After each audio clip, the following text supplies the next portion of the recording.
Well, welcome you folks. We're glad to welcome you all to our class. I'm Don Snow, and today this is our class, our regular class. A weekday class for the Utah Valley Technology and Genealogy Group, and we call these the Family History Update classes. And today is the 18th of September of 2024, and I'm in Provo, Utah. Our host is Gerhard Roof. He's in Orem, Utah, which is only about a mile away from where I am at the present time. We're delighted to welcome you here with us today. We frequently have people from all over the country and sometimes even from out of the country. Our subject today is ChatGPT. That's a website. It's the one that caused all the feeding frenzy about AI about 2 years ago in November, I think it was, when they suddenly went online. OpenAI, that's the name of the company that owns it. They went online ahead of many other companies. They were not the first one because we've been using AI for quite a while. AI is artificial intelligence. But that's the one that when it came out, everybody started talking about AI, and 60 Minutes on Sunday nights ran a special on it, and everybody else did too. And then Google ran Gemini, which is their version of artificial intelligence, and Windows ran theirs, which is Copilot, and there must be 100 different ones now: Perplexity and Claude and Poe, and oh, it goes on and on and on with different ones.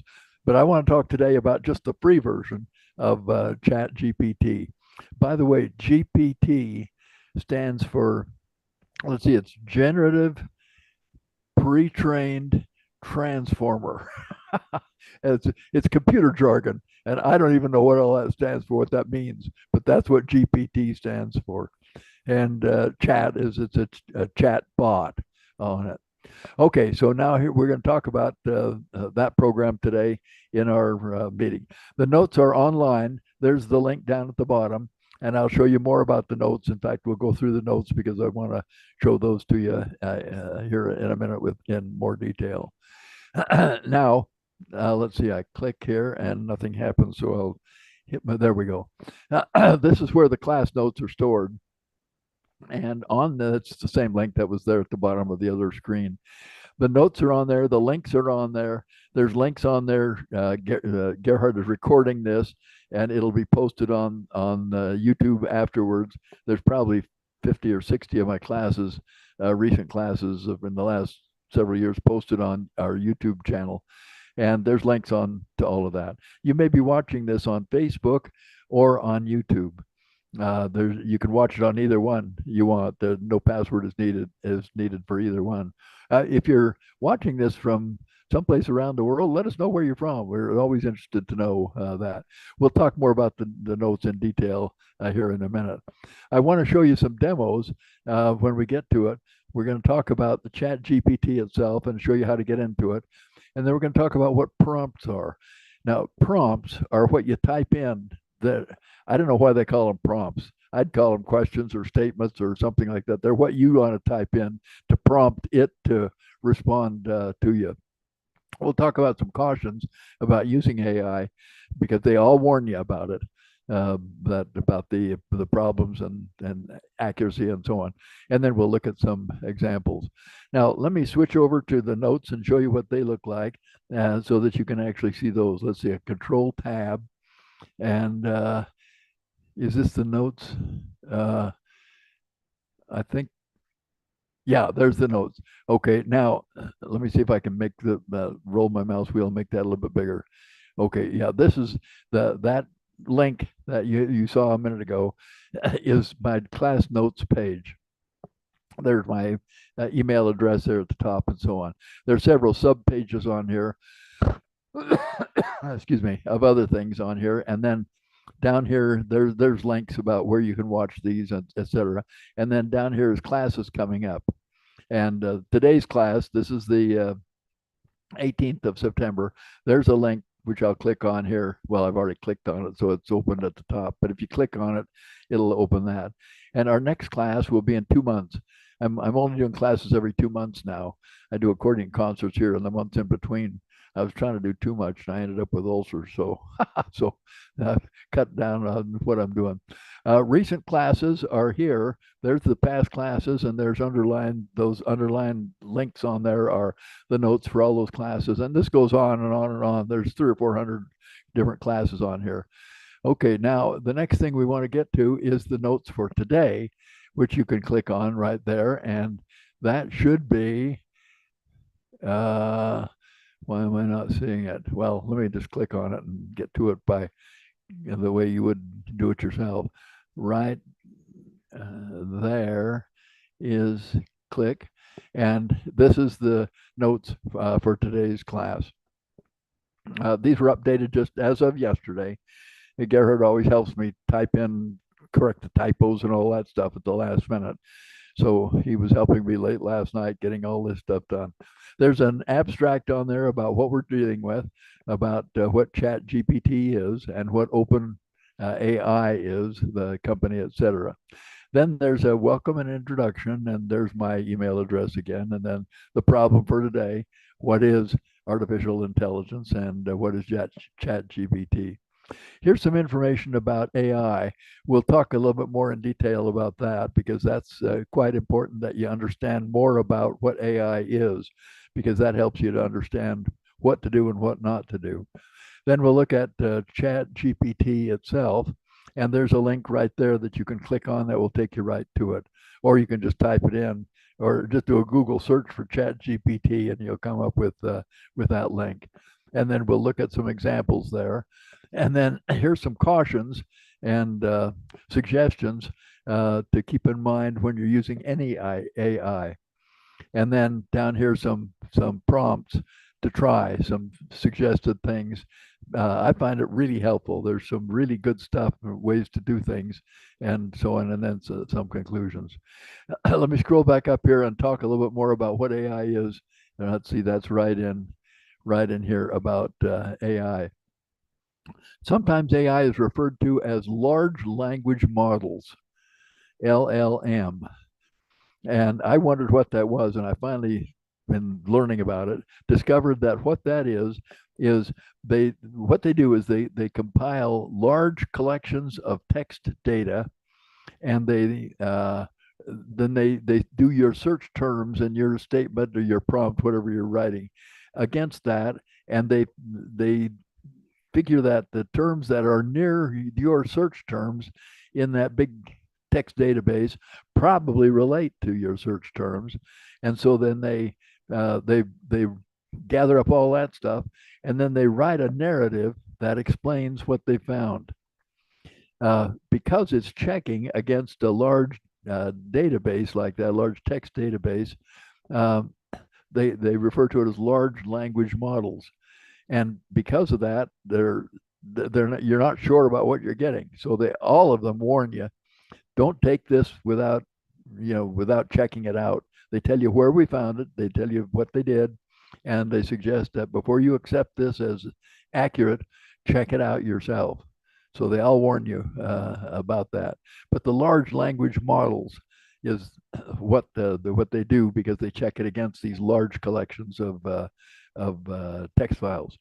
Now, that reminds me, in the abstract, you'll notice that we're only talking here about text things. We're not talking about music. We're not talking about videos. We're not talking about images. All those can be done with AI also. That's another whole story. And we're only dealing here with questions mostly related to family history, though I found it's helpful in a lot of other things too, that are dealing with text itself.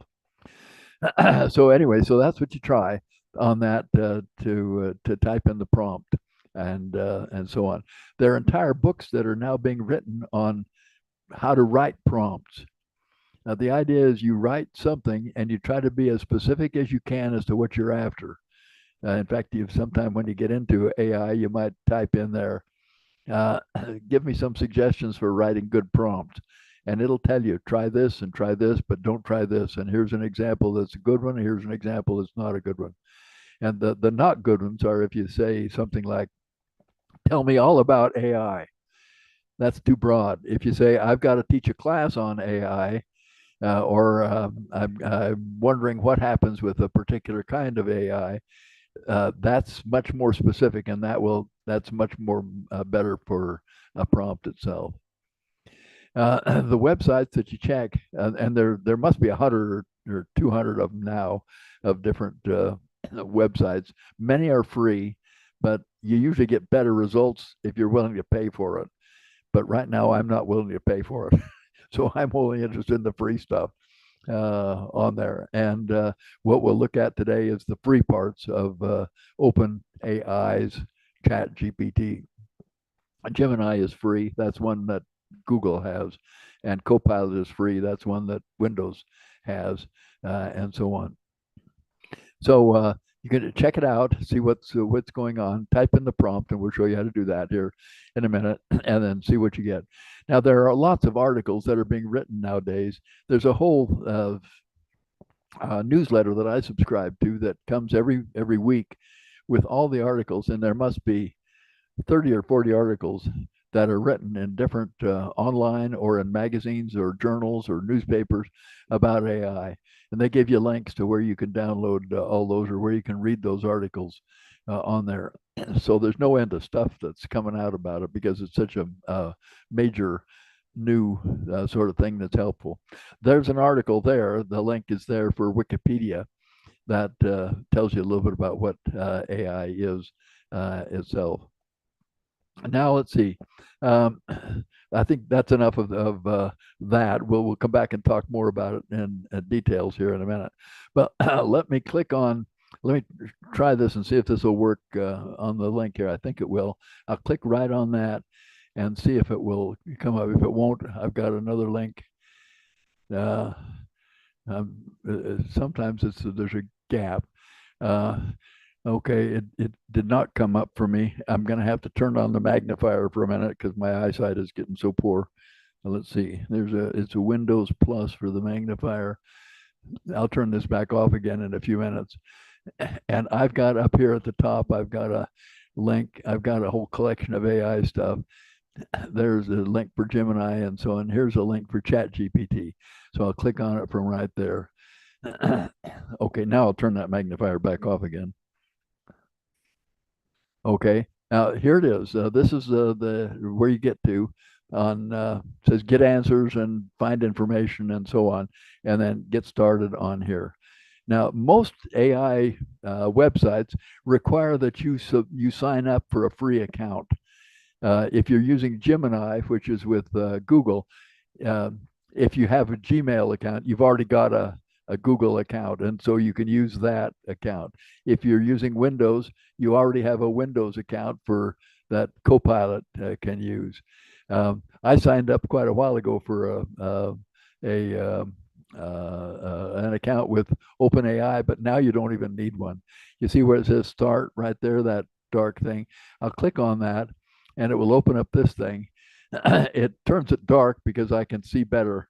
I have my screen reversed, the colors reversed, because with my macular degeneration problem, it's a lot easier for me to see white on black than the other way.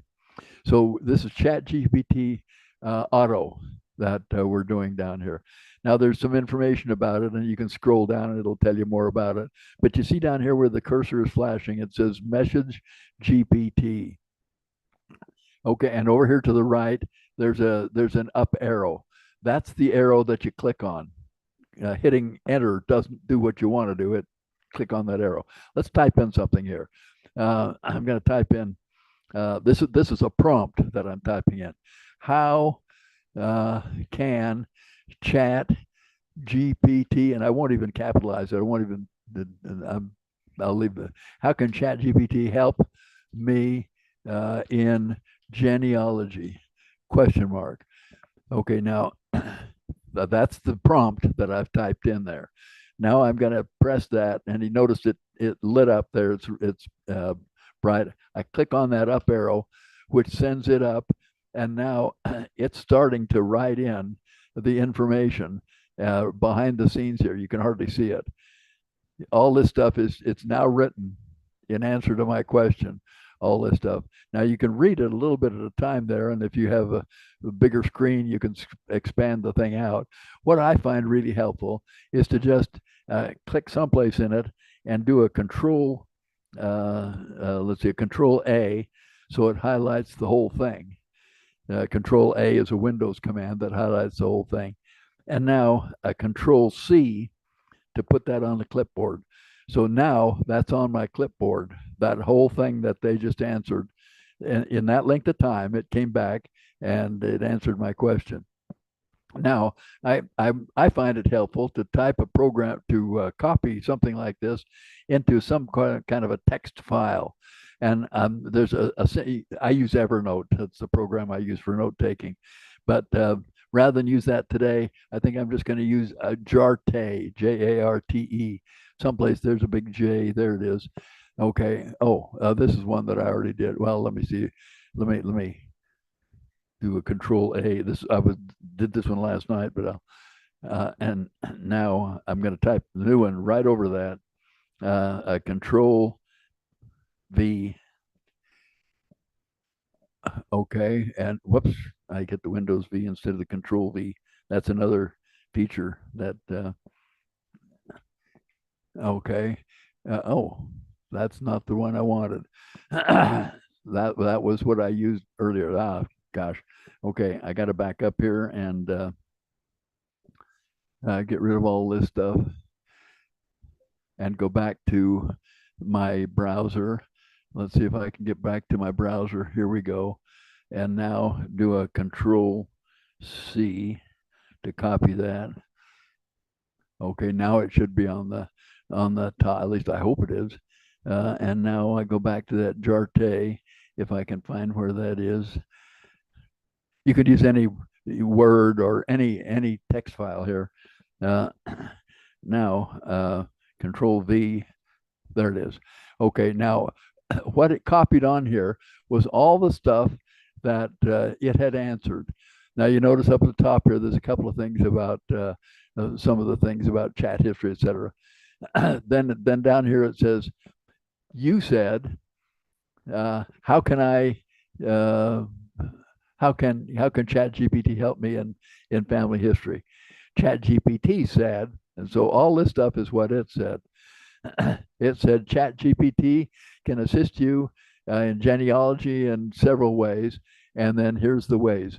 One way it says is it can give you research guidance. And I found it really helpful to some of those prompts that I listed down at the end of the notes. There are things like, how would I find birth records in Wisconsin in 1910 or something of that nature. One that I'm interested in right now is I grew up in Los Angeles. And so I went to the Los Angeles City School District, and I don't have all my list of all my classes and so on from the different schools I attended there. So I asked it last night, I asked a question, how can I get my school records from the 1940s and 1950s in the Los Angeles City School District in California? And it comes back with a list and it says, well, for that old, that you're going to have to try this and it may take a little while, but here's where to write. And they're going to ask for identification and they're going to ask for this, that, and the other, and your address and your parents' names and so on. Anyway, very helpful stuff to figure it out. So research guidance is one way that this can help us. The second one here is translation help. It will help you translate if you have a different language stuff. Just copy it in, copy it over, and it will translate it for you. And the translations are fairly good. Where's the number 3 down here? 3 is organizing information. It'll help you organize things. A couple of those prompts I put down there were, how can I, if I'm teaching a class in AI, a 4-period class in AI, what should I talk about? And it'll list you 4 different things. Or you can even have it make up a slideshow. It won't make the slideshow for you, but it'll tell you what kind of slides. Suppose you want to teach a class on Missouri birth records, and you've got 10 slides. You can say, what 10 slides should I use to teach a class on Missouri birth records? and it'll think for a second, and then it'll come back and it'll give you 10 suggestions of things to do. It really helpful stuff on it. Teachers are finding that they're using it now to help them prepare lectures, because it will bring back things to their memory, or things they didn't know before, or that they had forgotten, and it'll help you organize your information. What's the fifth thing on here? Let's see. Third was organizing information. What's the fourth? Fourth is DNA interpretation support. It'll help you interpret that. Five is exploring name variations. Six, what's six? Generating family histories. You can it will actually take, for example, if you have an obituary, and you put that obituary in, you can say, sort out from this obituary the names or the relationships of the people, and it will say, well, this person's children were such and such and such and such, and here's their birth dates, or something about them, and his parents were such and such. It really is very helpful stuff that it will do. So it'll help you create family histories. Then seven is finding communities and resources and so on. Okay, now there's a big gap here. Now look at this, the next thing down here. Chat GPT can make, oh, I didn't copy the whole thing. There's usually a long paragraph, and this is only the first part of the paragraph. Chat GPT can make mistakes.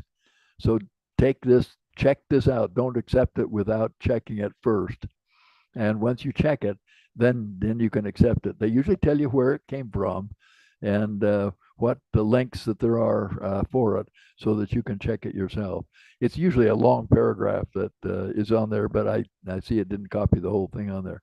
Now that's an example of one prompt, and how fast that went through. You saw that it didn't take long at all for that to generate all this stuff. You can the suggestions I make on there on the prompts are just a bunch of things to give you some ideas as to what will happen, or how to help with prompts, some things to do. Now there's let me go back to the notes now. Let me see if I can do it. Let's see, an Alt tab, and see if I can find where the notes are again. Is that's yeah, I think I can get back to the notes from here, I think.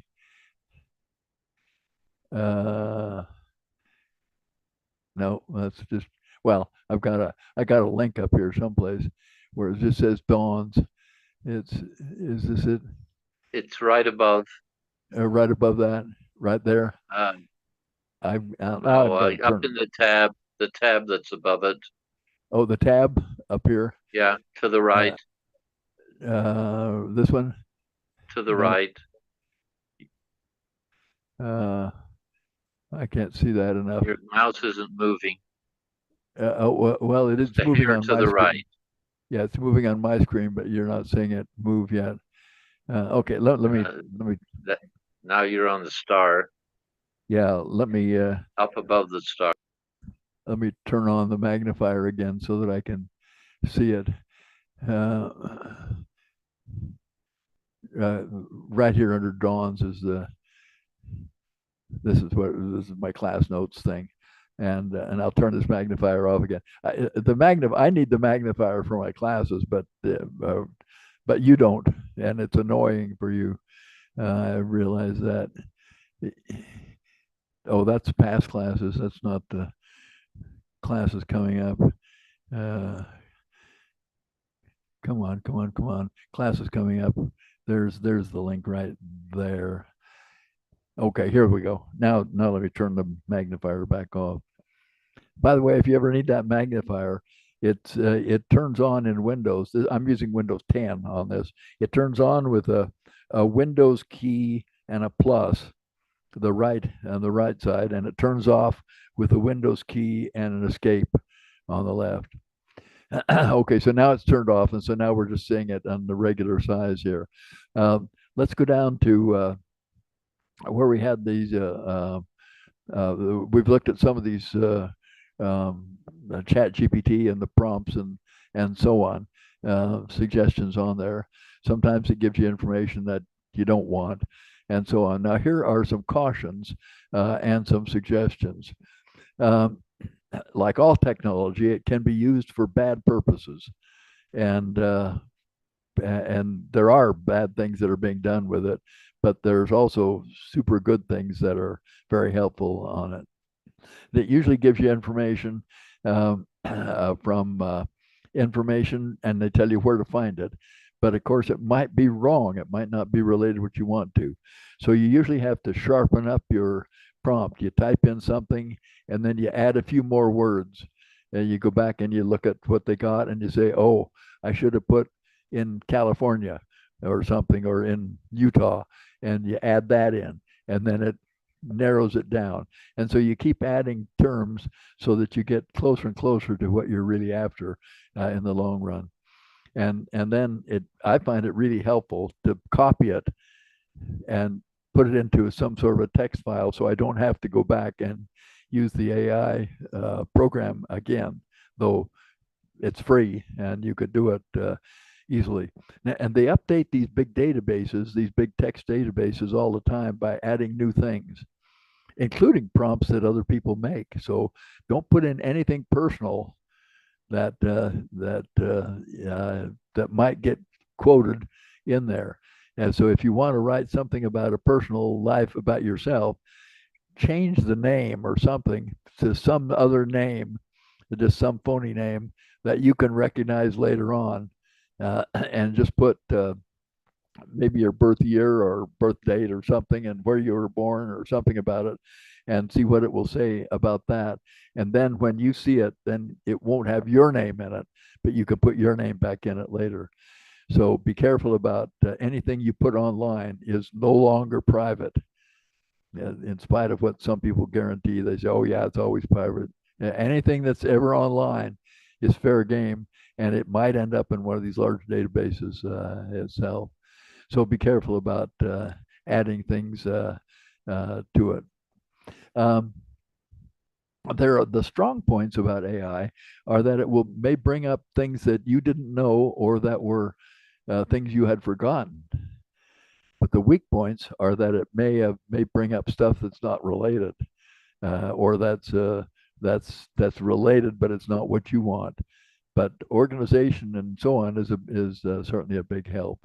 So anyway, be careful about what you type into prompts, because even the prompts may become part of a big database. I don't know that they all do, but they might.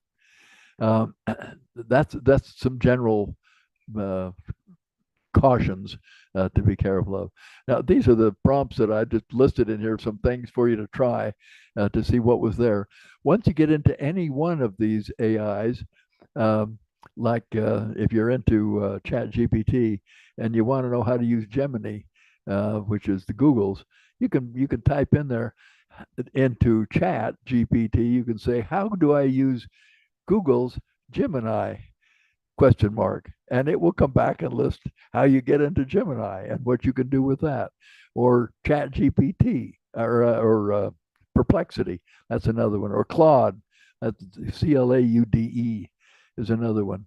They're and some are free and some are not. You can say, "Give me a list of the top 10 free AI websites," and you'll come back with a list of 10 that are free. Some of them I've never even heard of before. And there are some that are geared more toward genealogy now and family history than other subjects. Sometimes you find them they're built especially for a particular topic. So if you're doing a particular topic, you may want to find something that's closely related to that topic. Those are suggested ideas there to try and see what you can do with it on there. So as general conclusions, there's the conclusions. Start simple. Once you get started, then you see how to do it, and it's not too hard. Once you get into one, then it's easier to get into others, and so on. But be sure you check out the results before you accept them as as um, as last word, because it may not be the last word at all. All right, now let me see if I can get back to my PowerPoint here. Let's see, tab is here, and is this, here we go. Okay, now these were some of the demos that we looked at, ChatGPT and prompts. We talked a little bit about prompts and cautions, and then some examples of themselves. Now, as a kind of a summary as to what we've talked about, ChatGPT is run by the company called OpenAI. They also run other programs, other AI programs, but ChatGPT is the one that started the big revolution about 2 years ago. It was not the first one. In fact, if you've been using an iPhone with Siri on it, ask Siri various questions, you've been using AI, but it wasn't called AI. Or if you use an Echo Dot, and I use one to, I wake up listening to different music. When I set the alarm, I say play classic jazz at such and such a time, and it will. That's another AI. So Echo Dots or Alexa is an AI system. So we reviewed a little bit about what AI was, and then Open AI, that's the name of the company, and ChatGPT is one of their companies and their programs, and there's a free version. They also have some. I think they're up to ChatGPT 5 now. We were looking at, I think it was 4.0 or something like that, which is still free. Of course, if you pay for it, you probably get better results, but I don't want to pay for it. We looked at prompts, and there are whole books that are written about how you write prompts to ask it, to prompt it to give you the information you're looking for. And some examples we looked at, and then some cautions and concerns and the conclusions. Excuse me. Now, do you have any last minute questions or comments?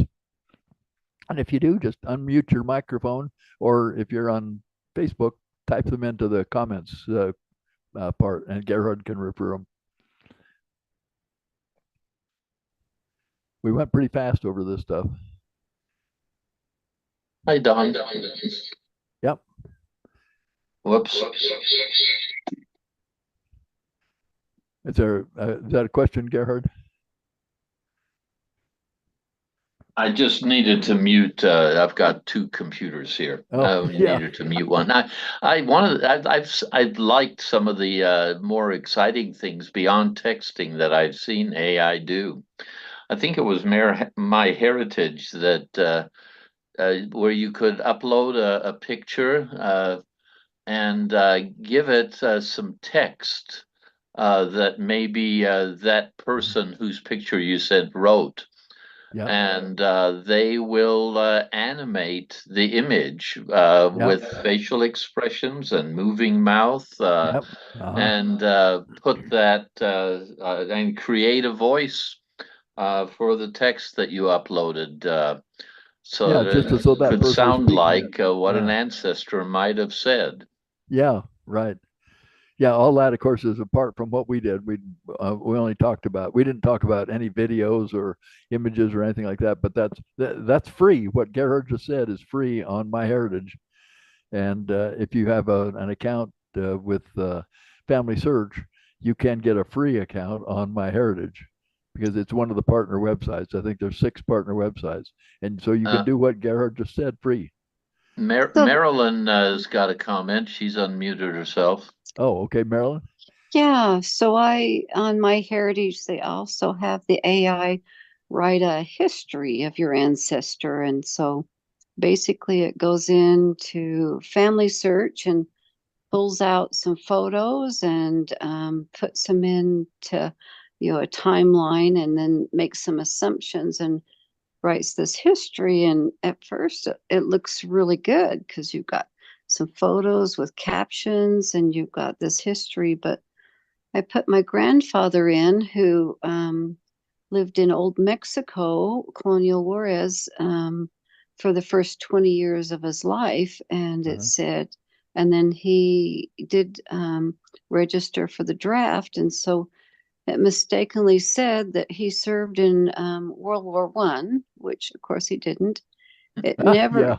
it never mentioned that he grew up in Mexico. He said he grew up down in Richfield, which is where he was born, and then he Yeah, came right. back after, which it missed that, and then it kind of put as he grew up, these are the songs that he would have sung. Well, growing up in old Mexico, of course, he wouldn't have, Yeah, right. and Yeah. and so it was a fantasy history that really the facts were really Totally wrong. off, Yeah. totally That's what I wrong. got on my dad when I typed one in.